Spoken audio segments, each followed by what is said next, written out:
I'm Boise Mayor Lauren McLean. Every day, I get to witness the heart and spirit of this incredible city. In our residents who live, work, and raise families here, and in the dedicated city staff who serve them. Boise is shaped by all of us, the community members who step up and the public servants who show up, facing challenges together, celebrating progress together, and making bold choices for our future together. Whether it's by creating safer neighborhoods, building parks for everyone to enjoy, or ensuring that city services work in everyday moments that matter most, this is what it means to serve. Because in Boise, we believe that good government should feel like a good neighbor, rooted in people, connection, and care. A good government is a good neighbor when we can pause and listen to the voices of the community. The walking path came about, it's an idea that has been in the works for many, many years, but because of the amount of money it has costed, the PTO started fundraising, but they weren't getting close to it. And I had heard about how the city had worked with another school for the grant, and so I reached out to that school, and that's how we got to know about it. The impact of the walking path has impacted our families and our community in many ways. Because of the way it's set up, we have access over there from that neighborhood and then the access right here with all of these neighborhoods. And since it's on our property, the kids get to use it during the day. What's really nice about it and the biggest impact is that we have 2 special ed self-contained programs, and we do have students who are in wheelchairs. And so this has allowed them for the first time to access this section of the playground. Because they haven't been able to do that. And the path is wide enough that they are able to go side by side with their peers. And if they're not side by side with another student who's in a wheelchair, another peer can be walking beside them. So that is the biggest impact. We do as much as we can to provide inclusion, but this right here was authentic and easy and the most rewarding. We really push to get kids off of devices and outside playing in the dirt, playing in the grass, playing games. Schools can continue pushing for these kinds of things because it aligns with our mission. We want to do what's best for kids.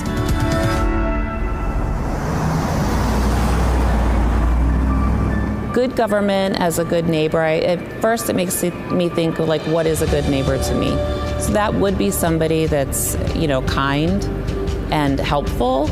And when I think about this program, the Sunflower Hidden Disability Program, it's kind of the same sentiment, right? We're asking our staff at the airport to just be kind, respectful, and approach people that are choosing to wear this and provide that help. The Hidden Disability Sunflower Program is a non-discrete way for individuals with non-apparent disabilities to signal to our airport staff that they might need additional support or assistance when they're traveling through the airport. Individuals can come to City Hall or the airport and get one of these lanyards. And when they wear it, they are signaling to staff at the airport who have been trained to recognize it, to just ask that simple question, like, what additional support might you need while you're here? It could be extra time, some more patience, or just some extra assistance. This program started in the UK, and it's an international program. There are over, I think, 300 airports that are participating. So travelers can see it not only here in Boise, but when they're going to their other destinations, they're going to get that additional assistance. I get excited because I have a disability myself, and I say to people all the time, like, my job is awesome. I love to come to work because I get to help, support the disability community for myself and make Boise a better place for people like me. So I just think my job is the best job. What does it mean to you when the mayor says good government should feel like a good neighbor? That's a good question.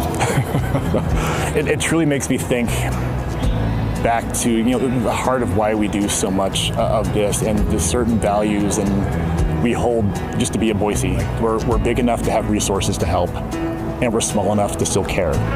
And so it's kind of like, being a good neighbor and being caring for the person next door, the person across the street, and from there. And so having that trust and being able to build up that trust within our community, and I think that's what it truly means to me. When a lot of people think about police work, they're used to just that emergency response type of thing. They see cars and lights and people flying everywhere, but police work starts so much before that in being there before there's a bad situation and being able to build trusts and partnerships with the community. In there, it's ultimately at the heart of it is truly about building community partnerships and working together, and so that we can create a safer city for everyone. A safer city isn't something, the police can't do alone. It really takes a community. And so being able to work together to build partnerships with the department, with the city, amongst, the neighbors is truly what it takes to make that happen. And so it's understanding how they can report things, what they need to look for, how they can go and build trust with their neighbors and be the eyes, be the ears, be that helping hand across that can really make a difference in our community. And so we try to work as much as we can to allow them to do that, to be that excuse for them to go talk to their neighbor, to go help the business, to work with theirs so we can truly make it. Everything we do at the City of Boise is grounded in service, driven by the people who call this place home and the city staff who work every day to support them. We're creating a city that's safe, welcoming, and thriving, one where every voice matters, opportunity is shared, and neighborhoods are strengthened by the connections between us. Behind every program and initiative are real people, staff, and community members coming together to shape a better Boise, one decision, one connection, and one day at a time. Thank you for being part of this work, for showing up for each other, and for helping build the future of our city, a city for everyone.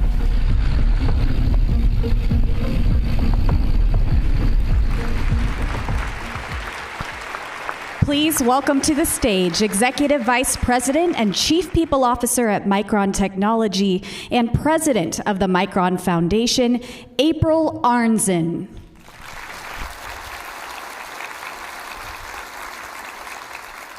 Good afternoon, and thank you for joining the 2025 Mayor's State of the City Address.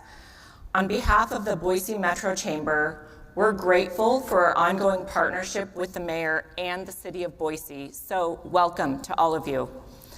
Before we begin, we'd like to acknowledge those who have made today possible. This year's State of the City is proudly presented by ICCU and Perigee Group. The Chamber reception is hosted by CBH Homes.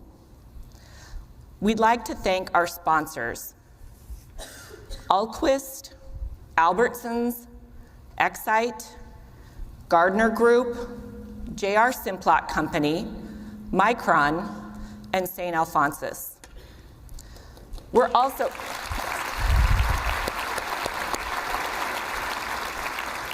also grateful to our contributing sponsors whose names are listed in your program.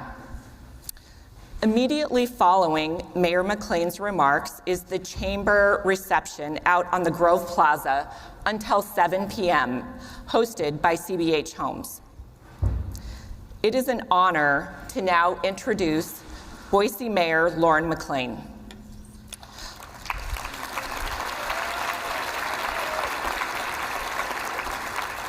Lauren McLean was sworn in January of 2020.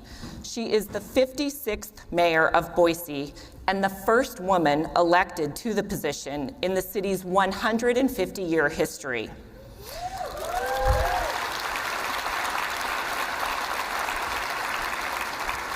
Mayor McLean is now serving her second term, creating a safe and welcoming city for everyone. Her time as mayor is marked by expanding access to Boise's parks and open space conservation, tackling housing and homelessness side by side with the community, bringing jobs and opportunity to Boise, and leading nationally acclaimed climate action efforts. Mayor McLean's service to the people of Boise began as a volunteer in 2001.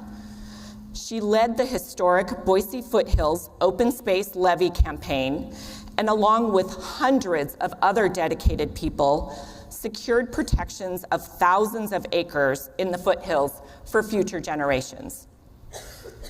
She and her husband, Scott, are parents to Madeline and Aiden. She is an avid trail runner, outdoors woman, and reader.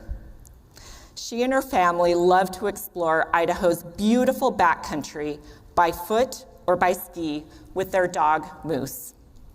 Please welcome to the stage Boise Mayor Lauren McLean.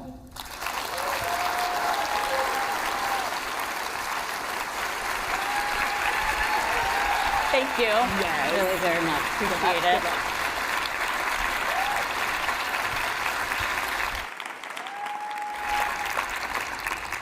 Well, hello, Boise. It's so bright. I wish I could see you to say hello. I believe that you are out there. It is so great to be here today with you. You know, you would think that after all the times that I've now done this, I wouldn't get all fluttery when I start, but I walk out here, hear the noise, see all of you, and I just start to talk way too fast because I get so nervous. But it is so good to be here. And I'm deeply grateful to be able to be here and thank all of you for your dedication to our beautiful city. And April, I'm not sure in which direction you are, but I want to thank you for your kind introduction. I've really appreciated the partnership that we've had from those days when I worked with so many others to make sure Micron picked Boise, but particularly in the last couple years, as you've shown your deep commitment to creating safe and welcoming spaces for everyone in Boise so that people can succeed. Oh, there you are. Thank you, April.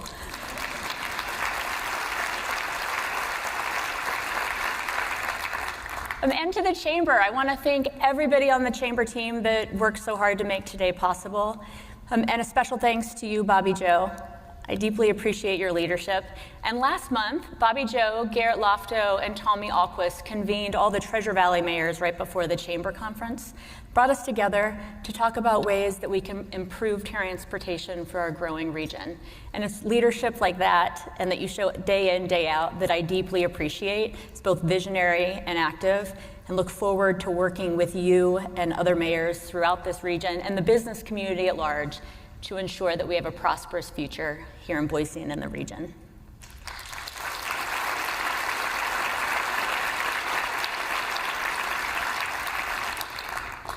And I also want to thank our City Council. Council President Colin Nash, Council President Pro Tem Meredith Stead, Council members Kathy Corliss, Jimmy Halliburton, Jordan Morales, and Lucy Willits. You all and each serve your districts and the people of Boise with a fierce determination and commitment, and I appreciate your partnership and service.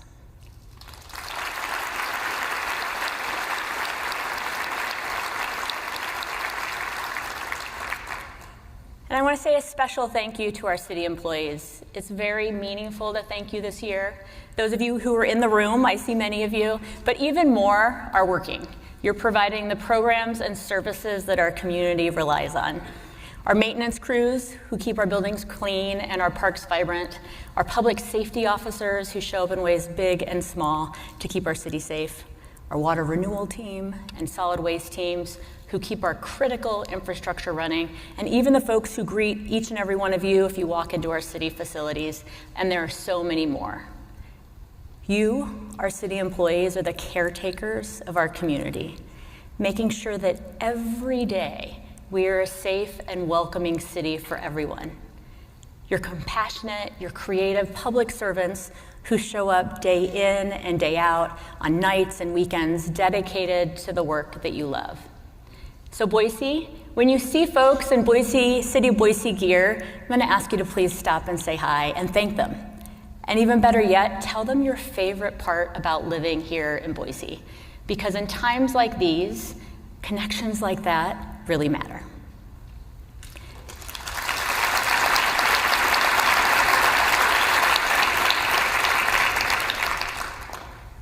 And it really matters because in each and every conversation I've had lately, no matter the topic or the people, the sense of uncertainty that we're feeling is the same. With other mayors, it's uncertainty over how we continue to provide the critical services our residents rely on with fewer tools and more constraints.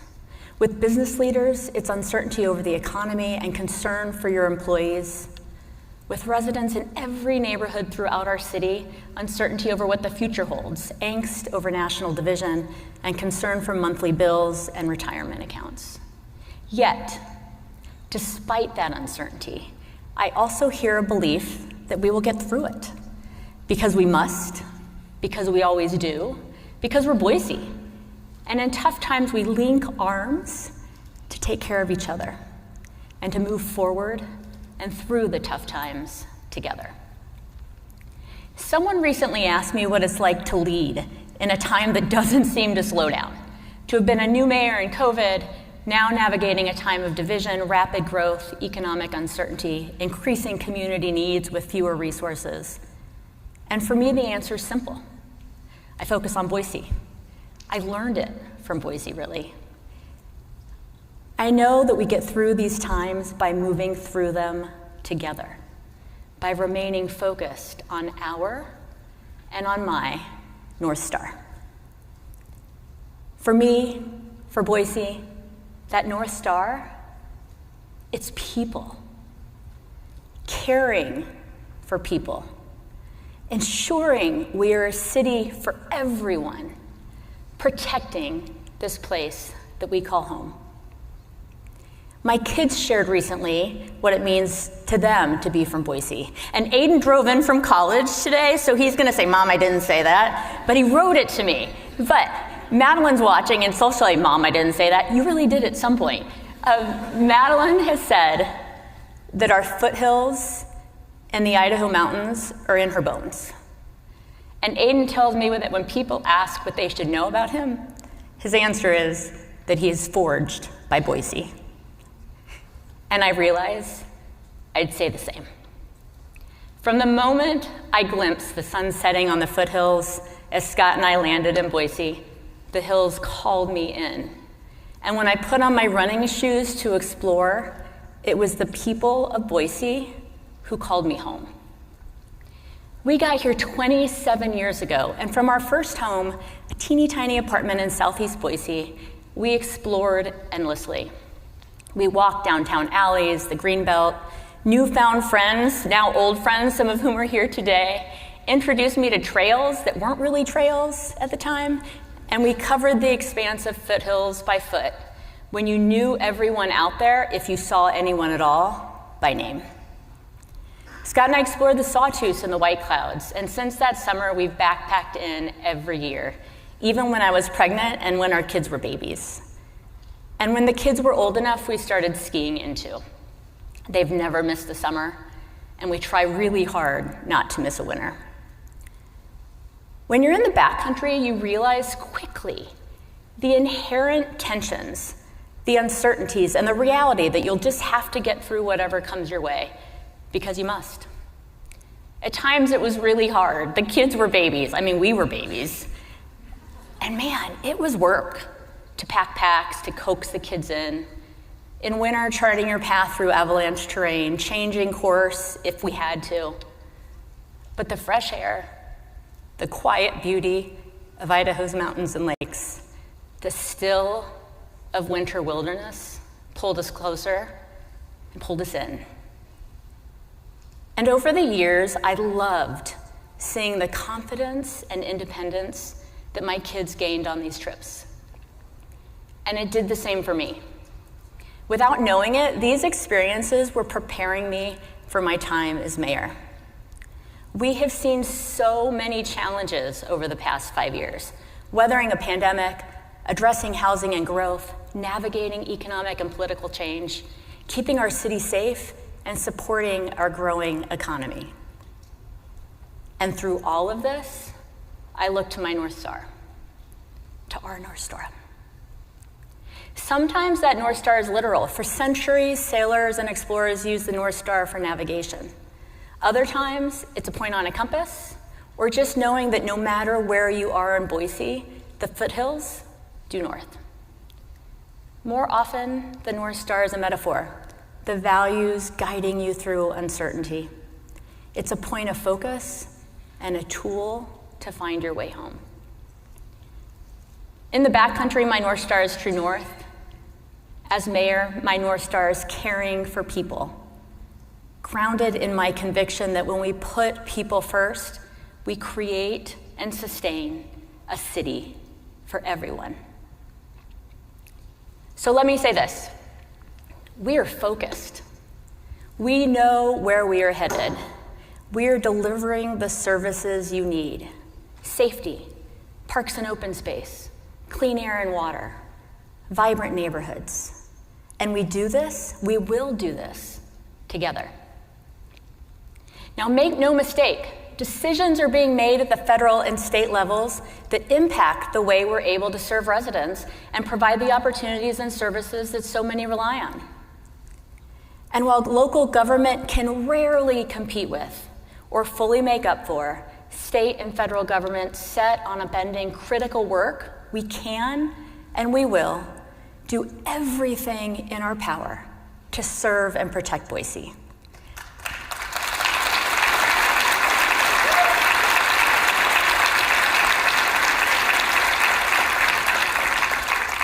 And we can and we will do everything in our power to make life better for all of us. And we do this guided by Boise's North Star, asking the questions: are we putting people first? Are we cutting red tape? Are we creating new opportunity? And are we making life better for Boiseans? Here's a great example. Since day one, housing has been my top priority, and we have sought every opportunity with an incredible network of businesses, nonprofits, generous community members. Together, we've invested in hundreds of affordable homes across the city, often co-located with services like childcare and parks, so that families can thrive. And tomorrow, Wilson Station on State Street, and for those of you who've watched construction go up, like Scott and I back in the day, we'd go to Smokey Davis, grab some smoked turkeys or other things. It's right where Smokey Davis was. We will welcome families into 102 new affordable homes.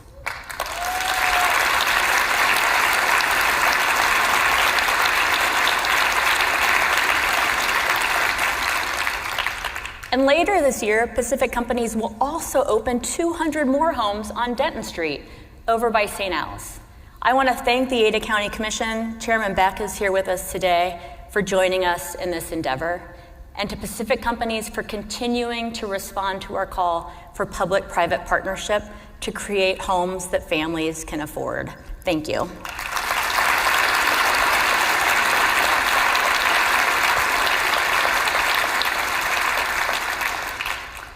And on homelessness, we set a goal of creating 250 homes for folks exiting homelessness, and we're on track.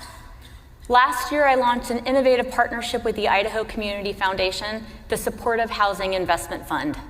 SHIFT covers the costs of those wraparound services that families or individuals receive once they're housed, supporting them on their road to self-sufficiency. To date, businesses and philanthropists in Boise have committed $6 million to the fund. And the U.S. Treasury selected only 2 cities in the country to participate in their Pay for Results program. Boise is one of them.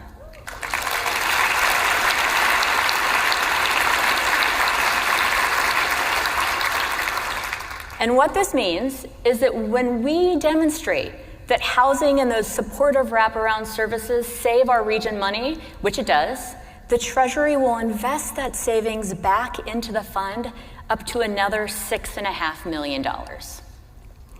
Our partners at Boise State and the Idaho Policy Institute are measuring the results and providing the information to the Treasury so that our local investment and your local investment goes even further. So thank you to everybody involved and to Boise State for helping us along the way.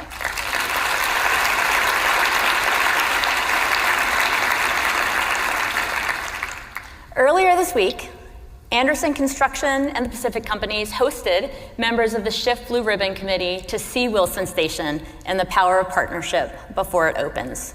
While most of those new homes will be for Boiseans of working incomes, Pacific Companies dedicated 10% of the homes to families exiting homelessness. I want to thank everybody involved in this impactful work. And look, on tough issues like homelessness, I am committed as ever to finding real solutions, to preventing the challenges we've seen in other cities. And it takes focus, partnership, creativity, and a mix of both short-term and long-term solutions. It is not the easiest route, but it is the best route for Boise.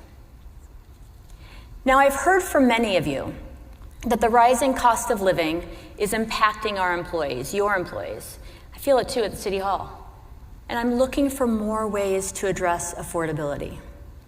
Recently, I convened our city's utility providers, Veolia, Idaho Power, Intermountain Gas, Republic Services, and even the City of Boise's own water renewal team, to urge them to work together and to think about how we could be doing more to make utilities more affordable for Boiseans, to innovate together, and to deliver for our residents. I loved listening to this group of folks as they leaned in. They talked about what they're doing, but they also talked about what they could do, about creating shared systems that make access to affordability programs easier.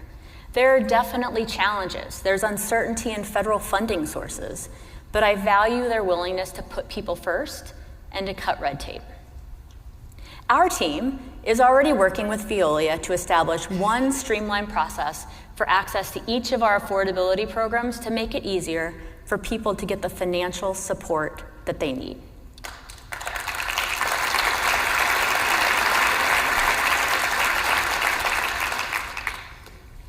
There are upstream ways that we can cut utility costs too.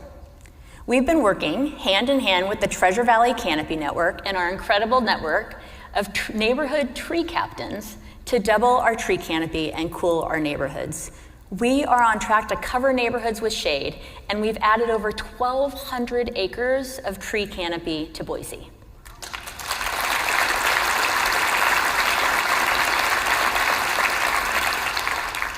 We're also partnering with LADA to make homes for residents more energy efficient. Last year, 81 low-income families got upgrades in their homes, from sealing windows, fixing holes, and these small changes actually have big results. They lower energy costs by keeping homes warmer in the winter and cooler in the summer. It's a program I'd like to expand. And I've asked our employees to help save money too. There's nothing too big or too small or too silly, and there's no wrong suggestion. Recently, our utility billing team took me up on the call for ideas, and I loved it.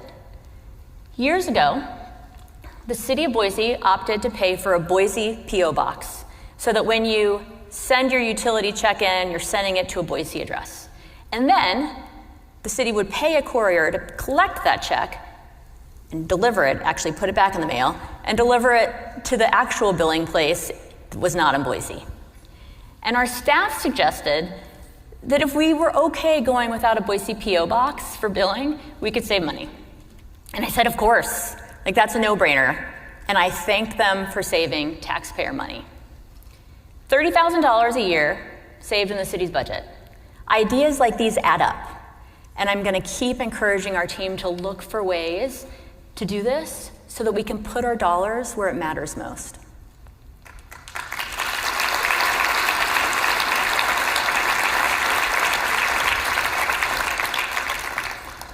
And I'll keep looking for ways to support Boiseans, like our property tax rebate program. We are still the only city in Idaho providing additional property tax relief to hundreds of low-income seniors, veterans, and folks with disabilities.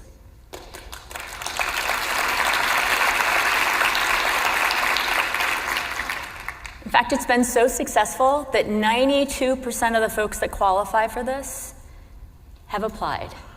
And we're able to put money directly back into the pockets of people who need it most. And Boiseans are pitching in too. The West Bench Neighborhood Association and a group of passionate neighbors asked us if we could turn fallow land along a canal into something better. The Boise School District and Capitol High joined us, and we asked the Settlers Irrigation District if they'd consider donating land for a park. And they said yes. We got to work on a new park off of Goddard on the West Bench. And I've gotten a couple emails lately from folks that live nearby and a teacher at Capitol High about how much they enjoy this rejuvenated spot of land, which also connects Boiseans easily to parks in the area, Spalding Ranch on one side and Hyatt Wetlands in the other. And next week, we are celebrating its official opening as the city's 100th park. That's a lot of parks. And we'll give it a name, Settlers Canal Path, to honor the partners and the partnership that made it possible. We're also making progress towards our goal that I love talking about, that every kid in Boise can walk safely to a park within 10 minutes. Just 2 months ago, thanks to a generous local family, we acquired a property that once it's complete, will bring our total number of Boiseans who can walk to a park safely within 10 minutes to 74% of our residents. That's over 170,000 Boiseans who live within a 10-minute walk to a park.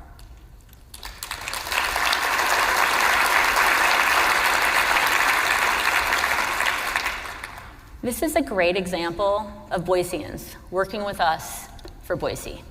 The Clark family sold us their land under market value so that we can use our money wisely elsewhere to further our goal. And I want to share a little bit of a letter that they wrote to us at the time of the purchase. This property holds deep sentimental value to me and my family. My parents deeply valued the importance of protecting the environment, fostering a sincere connection with nature. And the idea of transforming it into a haven for the neighborhood, particularly for families from low to middle incomes and diverse backgrounds, is truly inspiring. Accessible green spaces are vital for improving mental health and fostering community connection, and it would be a joy to see this property fulfill such a purpose.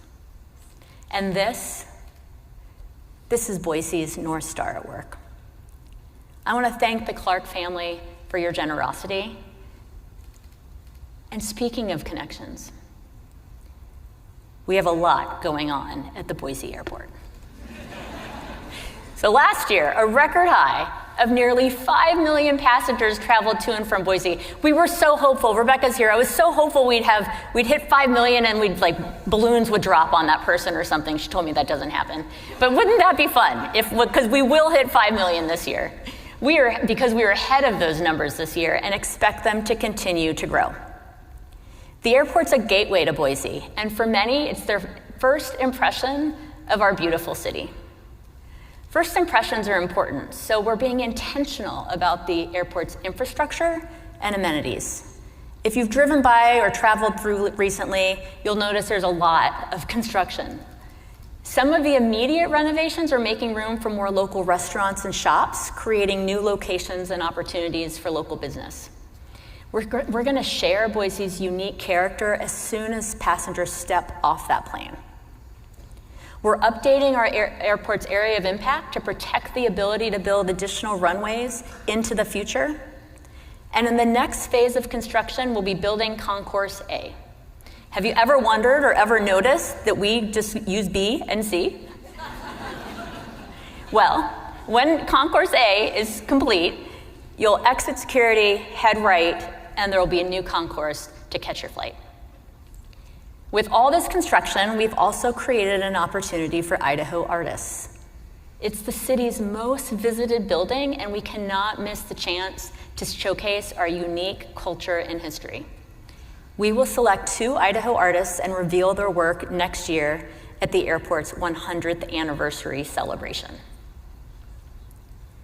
And our efforts to make Boise and life better for Boiseans, the Sunflower Hidden Disabilities Program. Our airport and community engagement team noted that as our airport grows and gets busier, travel gets harder for some. So a few weeks ago, you heard about it in the video, we launched the program, but since then over 700 people have requested those lanyards that signal they might need a little bit more help. The response we've gotten has been incredible. One woman shared with me that she has to travel to larger cities for cancer treatments, and while she doesn't look like she needs extra help, she really does.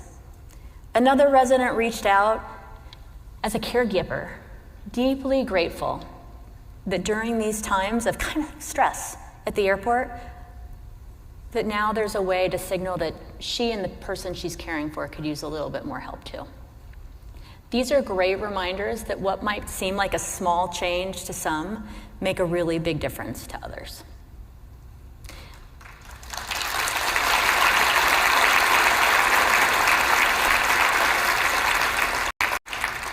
And the response to this program tells me we should offer this in more city facilities, and so we will, because Boise is a city for everyone. And in a city for everyone, safety matters. I remain steadfast in my commitment to keeping crime rates low and providing comfort and security and timely emergency services in every neighborhood in Boise. That's why I promised to open a new neighborhood police station, and in 2 years we did it. Whitewater Substation on State Street gives our officers a touchdown spot in a neighborhood, and residents know help is close at hand if they need it. Crime continues to drop, with Boise at its safest in 24 years.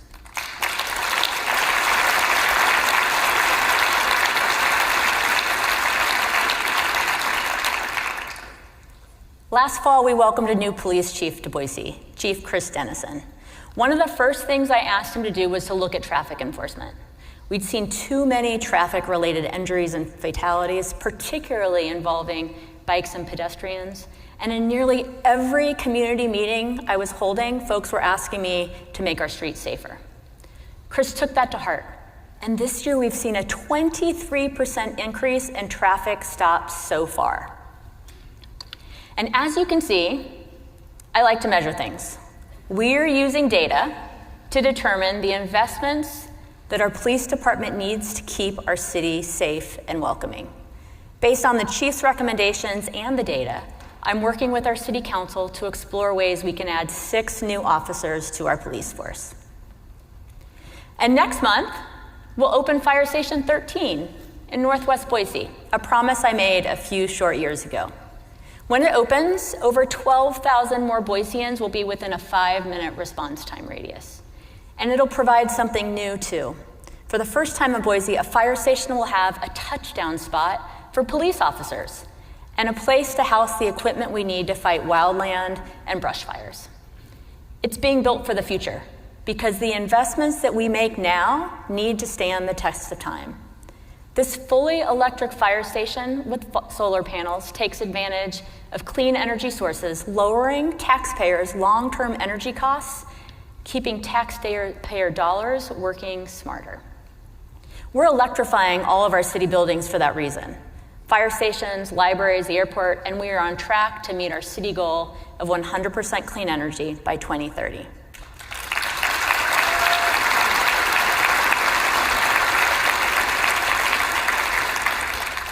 And we just got another clean energy boost. The Harris family recently donated their geothermal water rights to the city. This will allow us to provide clean heat to more buildings in Boise, potentially quadrupling our geothermal system. I want to thank the Harris family and Doug Flower.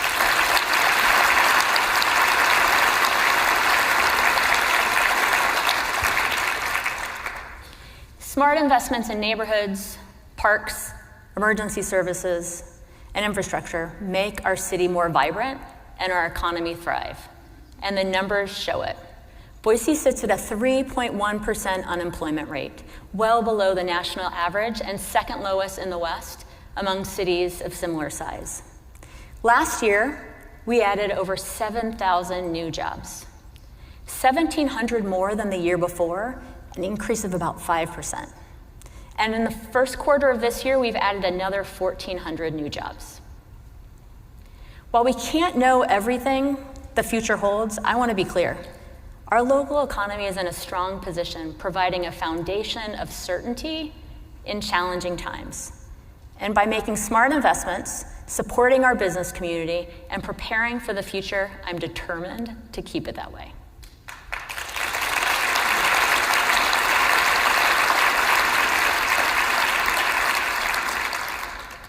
The relationships and the feedback that we've established with you, our business community, strengthens this foundation. Our team has taken a thoughtful approach in listening to businesses and what you've said you need. Keeping talent and good paying jobs in our city, creating more housing, staying focused on strategic growth. Though we have to tighten our belts and look for ways to stretch a dollar this year, I am proud of the investments that we've made in previous years that are coming to life. Just yesterday, the zoo opened the Red Panda Passage, thanks in part to the generous donations from many of you.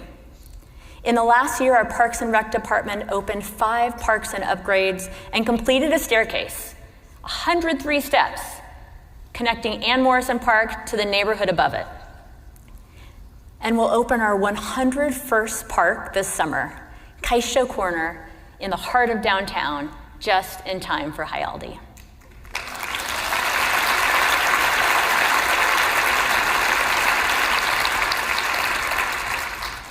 Last year, over 400 new homes opened for Boiseans, bringing the total number of homes to over 7,000 since I took office. These homes are in neighborhoods all across our city, and we're going to keep working closely with neighborhood associations to strengthen our neighborhood identities and connections as we grow. In the upcoming year, we do have a couple of much needed and exciting projects planned that will serve residents well into the future. Those include the improvements to 8th Street as a vibrant downtown public space, the Alta Harris Greenup, restrooms at Liberty Park, and a new Whitney pool. Each of these has been carefully selected to most benefit Boiseans now and into the future. A local business owner told me recently that he believes that Boise's success hasn't been by accident or luck. While innovators are building businesses, our city is growing in intentional and thoughtful ways. Our vibrant downtown, our pathways, parks, trails, and open space, our investments make this a place where businesses can thrive because their employees and their families want to be here. I want Boise to stay that place where families thrive, a city that offers to any family, regardless of income, the opportunity to have a weekend of fun and make connections without worrying about how to balance that with other household needs. That means our parks, pathways, open space, recreational opportunities become even more important as we look ahead. Another business leader told me recently that when he was a kid, in a family that had very little, that if they had lived in Boise, they would have had so many opportunities for free family fun. From kicking a ball in a park to walking on the Greenbelt, exploring the foothills, swimming in Quinn's Pond, enjoying movies in the park in the summer, rec time at Fort Boise, we are providing opportunities for everyone so that everyone feels like they're able to be a part of our city.